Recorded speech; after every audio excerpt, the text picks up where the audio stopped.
चलो आज ट्राई करते हैं मैंने मौत से कैसे वीडियो बनी थी। कितना तारीख है आज 31।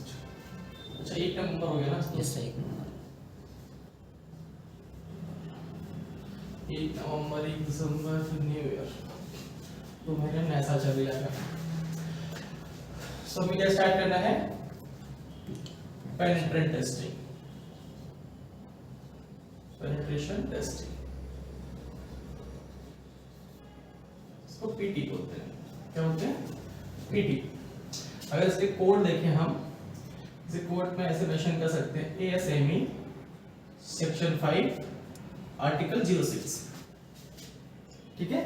इसे LPT भी बोलते हैं, LPT। LPT मींस क्या होता है? लिक्विड पेनिट्रेशन टेस्ट, और DPT भी बोलते हैं। ध्यान देते हैं आगे DPT। DPT मींस क्या होगा? Dye penetrant test, DYE penetration test.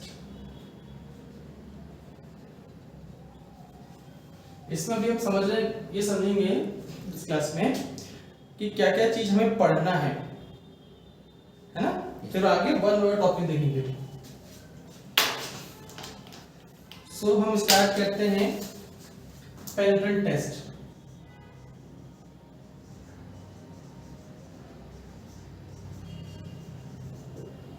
Penetration test जो होता है उसकी प्रोसेस क्या है, ठीक है, क्या क्या प्रोसेस होती है,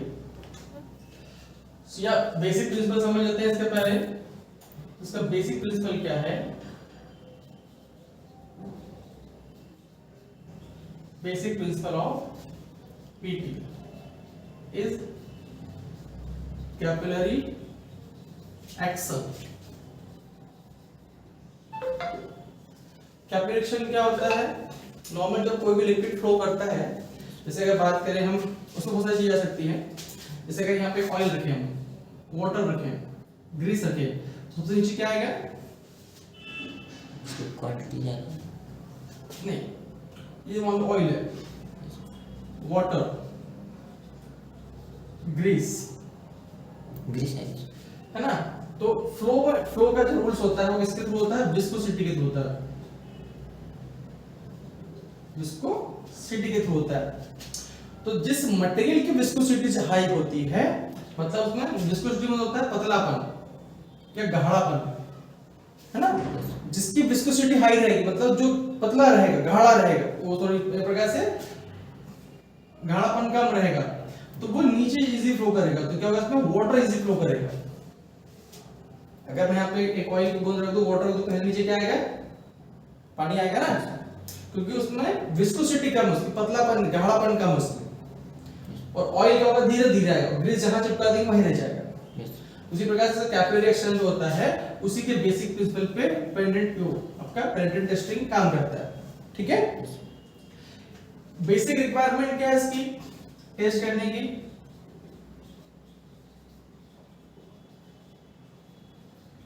बेसिक रिक्वायरमेंट ये है इसकी कि सरफेस आपका ओपन होना चाहिए। क्या होना चाहिए? सरफेस ओपन होना चाहिए।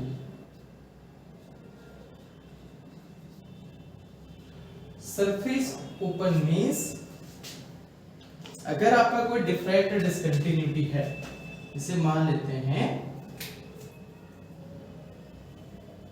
कि ये कोई आपकी प्लेट है या कोई मान लो आइटम है, हो सकता है इसमें इस प्रकार से डिफेक्ट हो। लेकिन अगर सरफेस आपका ब्लॉक है, यहाँ पे हमने लिक्विड अप्लाई किया, अब क्या होता है प्रोसेस में? क्या होता है? जो भी क्रैक से डिफेक्ट रहेगा, अगर ऊपर से ओपन है तो उसके अंदर क्या होगा? पेनिट्रेट कर जाएगा। पेनिट्रेट का मीनिंग होता है अंदर जाना, ठीक है। अब वो पेनिट्रेट कर जाएगा, तो अगर यहाँ पे अगर सरफेस ब्लॉक है तो क्या होगा? वो पेनिट्रेट नहीं करेगा। बेसिक रिक्वायरमेंट है कि जिस वही डिफेक्ट को या वही इंडिकेशन को हम आइडेंटिफाई कर सकते हैं जिसका सरफेस ओपन है। जैसे मान सकते हैं कि यहाँ पे कोई डिफेक्ट है, ऐसे ये भी डिफेक्ट है, लेकिन ये मान लो हल्का सा ओपन है, ऐसे बहुत सारे डिफेक्ट है इसके अंदर। तो हम इसमें कौन सा डिफेक्ट को कैच कर पाएंगे? जिसका सरफेस ओपन है, क्योंकि जैसे ही हम पेनिट्रेंट अप्लाई करेंगे पेनिट्रेंट यहाँ इनसाइड पेनिट्रेंट कर जाएगा, अंदर चला जाएगा। और इसके बाद क्या होगा, हम यहाँ पे डेवलपर यूज करते हैं, तो डेवलपर में क्या होगा, ये इंडिकेशन रेड कलर का आ जाएगा। इतनी सी प्रोसेस है। तो पेनिट्रेशन में मतलब कोई लिक्विड होता है? हाँ, पेनिट्रेशन में लिक्विड होता है। इससे इसके 3 आइटम्स होते हैं। ये आपका क्या हो गया, डेवलपर हो गया जो कि व्हाइट कलर का होता है, क्लीनर जिसको साफ करते हैं, और ये होता है आपका पेनिट्रेंट मटेरियल, ये भी लिक्विड फॉर्म में होता है, स्प्रे फॉर्म में भी आता है और सॉलिड फॉर्म में भी होता है। अपने हमारे पास दोनों है, ठीक है। तो इस प्रकार से इसी टाइप को जैसे हम लोग बॉडी पे स्प्रे करते हैं ना, उसी प्रकार से मटेरियल को में हम अप्लाई करेंगे, देन उस प्रकार से प्रोसेस करेंगे। स्टेप बाय स्टेप देखेंगे कैसे करते हैं। तो हमारी क्या क्या चीज होगी, बेसिक प्रिंसिपल क्या हो गया, जो कि इसमें कैपिलरी रिएक्शन है।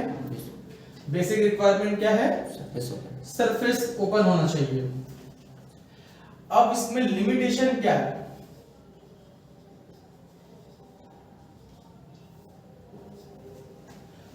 लिमिटेशन का मीनिंग ये है कि जो हमने डिफेक्ट को यहाँ पे देखा था कि भाई ऐसा कोई डिफेक्ट मिला हमें, यहाँ पे ये डिफेक्ट मिला, तो इससे क्या होगा, हम इस प्रोसेस में शेप एंड साइज को आइडेंटिफाई नहीं कर पाएंगे, क्योंकि हमें क्या इंडिकेशन मिल रहा है ऊपर कि यहाँ पे कुछ क्रैक्स है या कोई पिन होल है।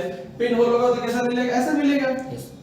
क्रैक्स भी ऐसा लंबा लंबा क्रैक्स है तो भी कैसे इंडिकेशन मिलेगा, तब भी ऐसे ही मिलेगा। जो उसका साइज होगा, तो एक्चुअल में क्या होगा, जो उसका शेप और साइज है डेप्थ में, इसके बेस में, डेप्थ के बेस पे, वो हम आइडेंटिफाई नहीं कर पाएंगे। तो उसमें क्या प्रोसेस होती है, जहां मिलता है हम इसको रिपेयर करते जाएंगे, प्रोसेस अप्लाई करते जाएंगे, जहां तक हमारा डिफेक्ट आएगा वहां तक क्या होगा, हम उसको ग्राइंड कर लेंगे या कट कर लेंगे, तभी हम आइडेंटिफाई कर पाएंगे हाँ डिफेक्ट आना बंद हो गया। फिर उसको जो भी रिकमेंडेड रिपेयर प्रोसेस होती है अकॉर्डिंग WPS, उसके हिसाब से उसको फिल अप करेंगे, या अगर रिजेक्ट करना होगा तो हम क्या करेंगे, रिजेक्ट कर देंगे, ठीक है। ये इसकी लिमिटेशन हो गया। अब अगर इसके बात करें एडवांटेज में,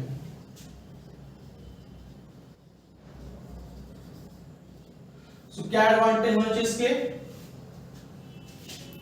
इसके बेसिक एडवांटेज क्या है, जो डिफेक्ट होते हैं वो कैसे होते हैं, विजुअल। जैसे आपने प्रोसेस की, डिफेक्ट आपके विजुअल हो जाएंगे, आपको अलग प्रोसेस या टाइम का वेट नहीं करना पड़ेगा। एंड बेसिक क्या इसका, लो कॉस्ट मेथड है, बहुत ज्यादा खर्चा नहीं होगा आपका। एंड स्पेशली केसेस में not required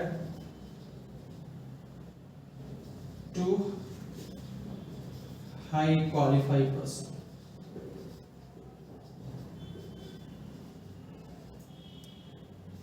बहुत ज्यादा हाई क्वालिफाइड पर्सन की रिक्वायरमेंट नहीं है परफॉर्म करने की। इसमें क्या होता है, आपके अगर बात करें हम, पेनिट्रेंट इजी कोई भी अप्लाई कर सकता है, क्लीनर कोई भी अप्लाई कर सकता है।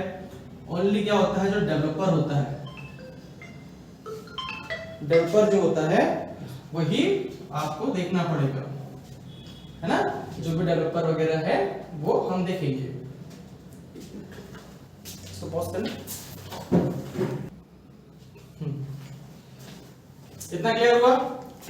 इट मींस पेनिट्रेंट टेस्टिंग सबसे इजी मेथड है एनडीटी प्रोसेस में। पूरी एनडीटी प्रोसेस में सबसे इजी मेथड होती है पेनिट्रेंट टेस्टिंग। अब यहाँ पर जो क्वालिफाइड पर्सन होते हैं, जैसे एनडीटी टेक्नीशियन या एनडीटी इंस्पेक्टर,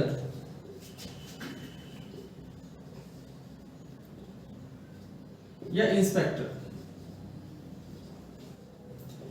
अब क्या होता है, बहुत सारे पॉइंट होता है, जैसे हम तो एनडीटी टेक्नीशियन है, वो एनडीटी इंस्पेक्टर है, तो 95% केसेस में पहले जो भी होता है वो पहले टेक्नीशियन ही होता है।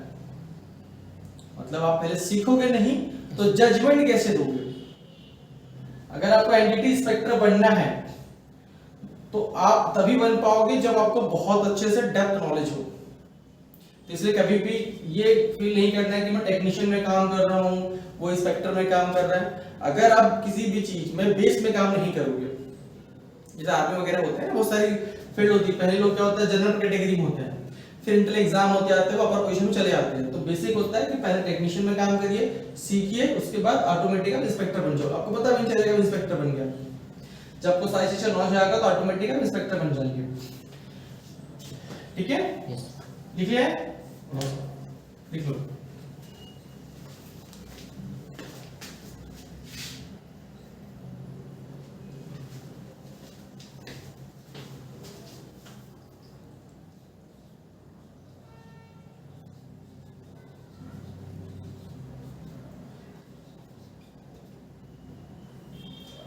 पेनिट्रेंट टेस्ट। अब इसमें हम आइडेंटिफाई करते हैं इसकी मेथड में। तो अगर इसकी बात करें तो हम टू कैटेगरी में इसको डिवाइड करते हैं, या इसके मेथड में। फर्स्ट होती है इसकी, जिसे हम बोलते हैं फ्लोरोसेंट टाइप।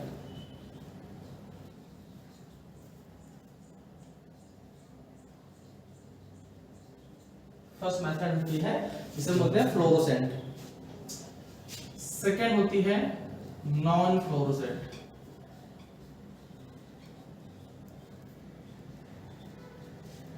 नॉन फ्लोरोसेंट, ठीक है। फ्लोरोसेंट मेथड क्या होती है? एक्चुअली फ्लोरोसेंट मेथड एक जैसे बोला जाता है कि जो हम अभी जो क्लासेस कर रहे हैं किसमें कर रहे हैं? व्हाइट लाइट में कर रहे हैं ना, उजाले में कर रहे हैं। तो जो प्रोसेस उजाले में की जाएगी, मतलब रिक्वायरमेंट कैसे रहेगी आपकी? White light. जो टेस्टिंग हम किसमें करेंगे? व्हाइट लाइट में, उसे नॉन फ्लोरोसेंट प्रोसेस बोलेंगे। और जो टेस्टिंग हम डार्क एरिया में या ब्लैक लाइट में, ब्लैक लाइट में करेंगे, उसे क्या बोलेंगे हम? Non fluorescent method. फ्लोरोसेंट बोलेगा, सॉरी फ्लोरोसेंट मेथड, ठीक है। और व्हाइट लाइट के लिए सोर्स क्या रहेगा आपका? सोर्स क्या हो सकता है? एक तो डायरेक्ट सनलाइट हो सकता है आपका, या नॉर्मल होता ही है, या फिर क्या होगा? Artificial light. जिससे भी जो लाइट है आर्टिफिशियल लाइट है। और इसमें जो ब्लैक लाइट का सोर्स क्या होता है? वो होता है यूवी लाइट। यूवी लाइट को बोलते हैं अल्ट्रावायलेट लाइट, ठीक है। अब हम व्हाइट लाइट में टेस्टिंग कर तो रहे हैं, लेकिन लाइट का इंटेंसिटी कितना होना चाहिए, मतलब कितना लाइट होना चाहिए, तो बोलेंगे लाइट इंटेंसिटी।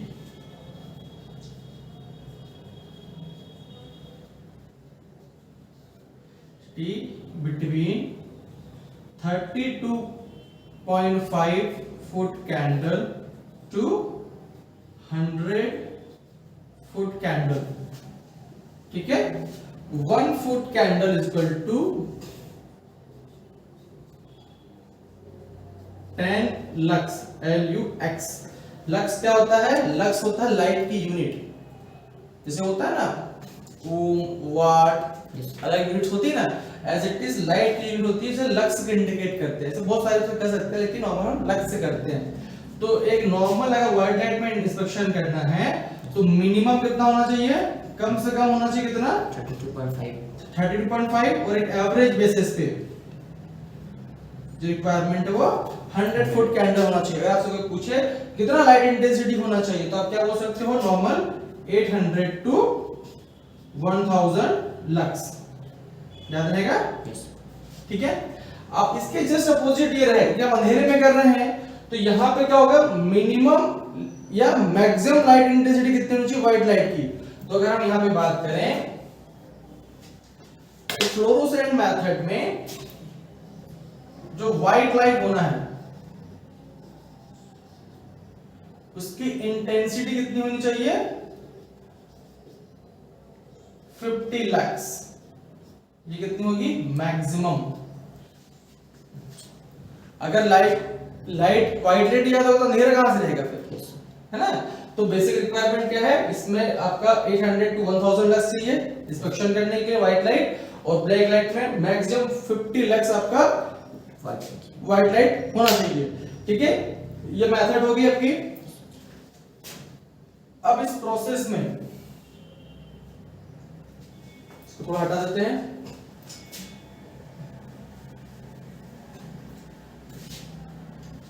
अब इस पूरी टेस्टिंग में हम जो इक्विपमेंट यूज करते हैं उसे बोलते हैं, फर्स्ट इक्विपमेंट उसे क्या बोलते हैं, क्लीनर। क्या बोलते हैं, क्लीनर। एंड सेकंड होता है पेनिट्रेंट। क्लीनर हो गया, ये क्लीनर, पेनिट्रेंट और सॉरी पेनिट्रेंट, क्लीनर और डेवलपर। और लास्ट क्या हुआ आपका, डेवलपर।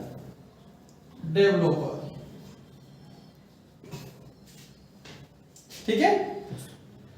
क्लासेस हम करेंगे तो जैसे जब नॉन फ्लोरोसेंट पढ़ेंगे तो इसके बेसिक बिहेवियर क्या होते हैं, इसकी बेसिक रिक्वायरमेंट क्या होते हैं, एडवांटेज क्या होते हैं, उसमें सरफेस टेंशन क्या होता है, ब्रीडर प्रोसेस क्या होती है, वो सारी चीज पढ़ेंगे। अभी केवल हम ग्राफ समझ रहे हैं, उसके अंदर बहुत सारे टॉपिक फिर हम कवर करेंगे। ठीक है। क्लीनर जो होता है, ये क्लीनर जो है इसके बेसिक 3 स्टेप में उसको यूज करेंगे। क्लीनर जो होता है साफ करने जो आइटम्स होता है, लिक्विड जो होता है, तो पहले इसका यूज होता है प्री क्लीनिंग के लिए। इसलिए यूज होता है प्री क्लीनिंग के लिए। प्री क्लीनिंग मींस क्या होगा कि जब भी हम इंस्पेक्शन करेंगे तो हमारा जो इंस्पेक्शन आइटम है उसको हम प्रॉपर तरीके से क्लीन करेंगे।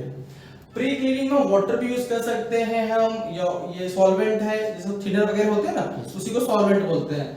सॉल्वेंट क्यों यूज करते हैं, सॉल्वेंट होता है ऑटो इवेपोरेट होता है, जैसे रखोगे धीरे धीरे उड़ जाएगा। पानी अगर यूज करेंगे तो पानी को फिर क्या होता है, सूखने में टाइम लगता है, ड्राई होने में टाइम लगता है, तो इंस्पेक्शन का टाइम बढ़ जाता है। तो इधर क्या होता है, सॉल्वेंट यूज करते हैं। प्री क्लीनिंग के बाद क्या होगा, जो हम पेनिट्रेंट अप्लाई करेंगे तो एक्सेस जो पेनिट्रेंट रहेगा, जो ज्यादा पेनिट्रेंट रहेगा उसको क्या करेंगे, हम रिमूव करने के लिए यूज करेंगे एक्सेस पेनिट्रेंट रिमूवल। और इसका एक और कैटेगरी यूज होता है जो कि होता है पोस्ट क्लीनिंग में। किससे यूज होगा, पोस्ट क्लीनिंग में यूज होगा। ठीक है। बाकी क्या क्या स्टेप होती है शायद उसमें जब हम क्लीनिंग देखेंगे तो प्री क्लीनिंग में कौन कौन से आइटम यूज कर सकते हैं, एक्सेस पेनिट्रेंट में किस किस स्टेप में यूज कर सकते हैं, हम डिटर्जेंट भी यूज कर सकते हैं, हम एसिड भी यूज कर सकते हैं, अल्कलाइन यूज कर सकते हैं, मैकेनिकल टूल यूज कर सकते हैं, वेपर डिक्रीजिंग यूज कर सकते हैं। लेकिन किस कंडीशन में क्या यूज करना है वो इसके बेसिक वाले टॉपिक हम देखेंगे। ठीक है। पेनिट्रेंट जो होता है ये 2 अलग अलग कैटेगरी में अवेलेबल होता है। एक तो मेथड देख लिया हमने, उस प्रकार से रहेगा। अगर आपका पेनिट्रेंट वाटर वॉशेबल नहीं है ना, जैसे वाटर वॉशेबल मींस क्या होता है कि पानी से साफ होने के लिए। अगर पेनिट्रेंट आपका वाटर वॉशेबल है ना, या ऐसे लिख सकते हैं to convert into water washable. अगर आपका पेनिट्रेंट वाटर वॉशेबल नहीं है तो उसके लिए क्या होता है, केमिकल एजेंट यूज करते हैं। वो 2 टाइप के होते हैं, या आप उसको समझ सकते हैं, उसे हम बोलते हैं इमल्सिफायर। क्या बोलते हैं उसे, इमल्सिफायर।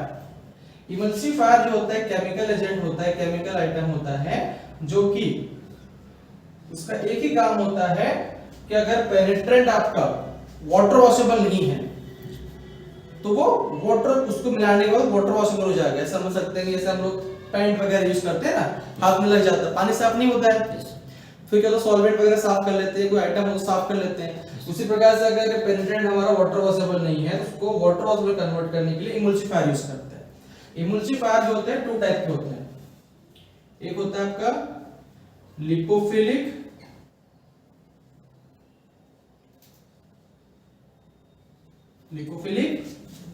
और सेकंड,